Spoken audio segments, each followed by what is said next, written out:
but I felt like in order for me to make an informed decision, I needed to at least go by the hospital and look at it. And I drove up over a hill, and they called it the hospital on the hill, and as you approach the hospital, there was this huge, this town of 30,000 people, 650 bed hospital, gigantic, 110 acres.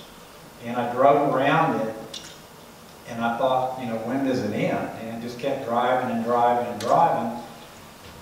And then I looked at my watch and I said, well, I've got some time. I think what I'll do is I'll go in the hospital, which I wasn't supposed to do. So, and I had not dressed up for the interviews yet. I was, you know, wearing khakis and just a regular open collar shirt. And so I walked through the hospital, and what I found was very friendly employees. And because what I was expecting based on what I've been told, and I'll go through the list here of some of the bad things that were going on, was that it was a kind of a place in shambles. But what I found was the employees were really happy. They greeted you in the hallways and said hello. And I thought, well, there's something here, a base, a good base from which I can work. So I go through the interview process, met with board members individually, and then I came back for a second interview. On the second interview, I met with the board members individually, and then there was what they call a group interview, okay? And they directed me to the boardroom. And the boardroom, to get to the boardroom, you had to pass through this hallway. And when I stepped into the hallway, I felt like I was walking into Trump Towers. They had marble floors, they had a reception desk at the end, gold letters that said North Mississippi Health Services, you know, and all these pictures and a model of the hospital. And I thought, man, this place is really over the top. And so I walked into the boardroom, and they directed me back to a room that was off of the boardroom. And I walked in, and there were 4 board members sitting there around a grand table. And, you know, you can imagine my consternation when I'm sitting there looking at 4 or 5 of the board members that I'm getting ready to have an interview with. You know, I was expecting maybe 2 of them or 3 of them. So I've got this large group. In fact, it was the whole search committee is what it was. And so I sat down and I said, well, John, tell us about your philosophy.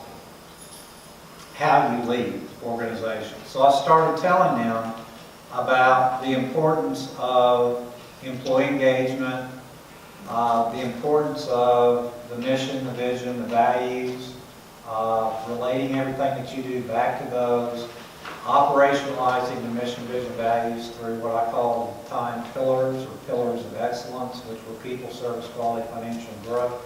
I explained how that process worked, and I got about halfway through my discussion, and one of the board members slapped the desk that we were sitting at, and he said, that's exactly what we need here. So I thought, hey, I'm going to be hired. You know, sounds pretty good. So, of course, they finished the interview process with all the other candidates, and I got a call, one thing led to another, and I was hired to work at North Mississippi Health Services. And I felt like it was more than just a job. I felt like that it was a place where I could really help them because they had had a great culture before, obviously by the way the employees acted, and they had just sort of gotten astray with the previous leadership. And so, you know, it was a good promotion, but also I felt like, you know, these people really need my help. It's exactly what they want. So one thing led to another when we moved to Tupelo. So when I got to Tupelo, what I discovered was that, in a little more detail than what was really explained to me during the interview process, that there were a lot of things going on. Number one, there was a very, very poor public perception of the hospital and health system. So much so that the members of the community were actually calling the legislators complaining about the hospital. Now, I don't know how the legislators are here, but if they get a call at 2 o'clock in the morning because they've been sitting in the ER for 8 hours, the legislator wasn't very happy. And this was happening over and over and over again. And the legislators, unfortunately, which actually turned out to be fortunately later on, the head of the House Subcommittee for Health and the head of the Senate Committee for Health were both residents of Tupelo. Okay, so basically the people that controlled our lives as a healthcare provider lived in our hometown. And they were the ones getting all the telephone calls. So they devised a plan, and what happened was the House passed a bill to allow the building of another hospital in Tupelo, which the United States has something called Certificate of Need laws, which means that basically you can't build another hospital in a city where there are already hospitals. Okay, unless there's a need and the hospitals are running 100% occupancy, which no hospital in the States runs 100% occupancy. They typically run 40 to 60%. So there was no need for another hospital. But the House passed a regulation that went around that certificate of need and said someone can build another hospital in Tupelo, and the kicker was no one had asked them to do that. There was no willing builder of another hospital in Tupelo. So that sent a very strong message to the board and the leadership that they needed to change, that they had some big problems. The other thing that happened is we lost our Blue Cross contract through a failed negotiation. And the reason that's important is that the way that the industry works in the United States, you make most of your money from the insurance companies. And so if you lose a huge part of your business, Blue Cross was, if you lose a huge part of your business, then the bottom line goes away. So that's why they were having the troubles with the financials. And oh, by the way, if the hospital doesn't have a contract with Blue Cross, then the doctors lose that business as well, because Blue Cross patients have to go somewhere else to get their health care. So not only did we lose it for the hospital, but we lost it for all the doctors. So the doctors weren't very happy either.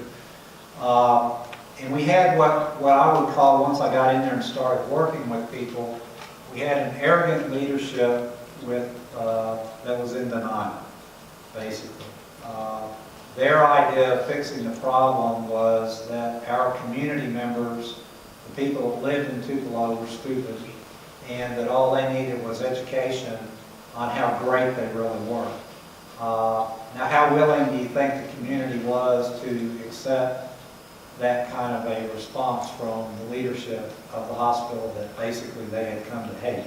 Not very. So, but that was their solution. So all their marketing and everything they tried to create, you know, get behind the sign, slogan, and how wonderful North Mississippi was, and the public didn't buy it, obviously. During that time, we also had what was called a not-for-profit lawsuit. In the United States, you have for-profit hospitals and not-for-profit hospitals. For-profit hospitals pay taxes, not-for-profit hospitals don't pay taxes. So we were a not-for-profit hospital, and we were approached by one of the founding attorneys of the tobacco lawsuits. Have you guys heard of the tobacco lawsuit? There's a $500 billion lawsuit that basically all the tobacco companies had to pay into a fund, and then those funds were distributed primarily to the lawyers that had done the suing, but the people who had suffered from smoking also received reimbursement. So this lawyer approached us and said that he was going to be starting this nationwide not-for-profit lawsuit initiative, similar to the tobacco lawsuit, which would strip the not-for-profit status from all non-profit hospitals around the country.